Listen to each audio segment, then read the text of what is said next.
Surprise natin si Lodi. Hindi halata. Wala nang icing sa ibabaw. Ano na nangyari? No? Hindi. Okay lang yan. Baka napalalim lang yung lagay ko. Kaya guys, ito yung gagawin natin. Surprise natin si Lodi gamit itong binili natin sa kanila promise ring. Kasi hindi ko pa siya nabibigyan eh. Ito yung twist ha. Halagay natin ito sa ice cream. Sana ma-surprise siya ay matuwa. Yun lang. Ito na yung ating ube na ice cream. Ito na rin guys yung promise ring natin. Paksak na natin ha. Lagyan natin dito sa medyo bandang gitna. Para ano? Para special. Stop ba natin?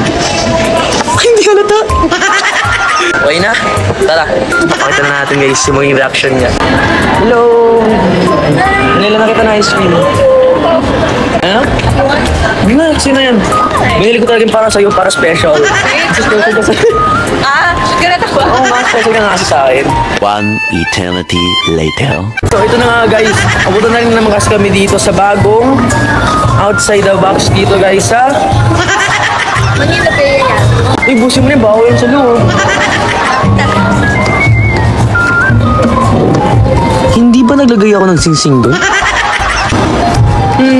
Sarap. Eh, sarap no? Hindi. Okay lang yan. Baka napalalim lang yung lagay ko.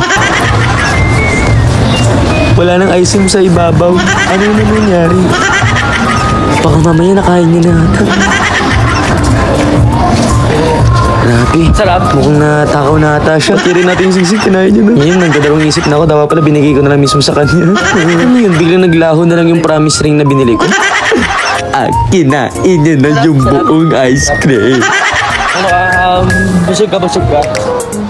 Usapan sa surprise ko siya, bata ko yun na surprise. Tapos nagre-request pa siya ng isa pa.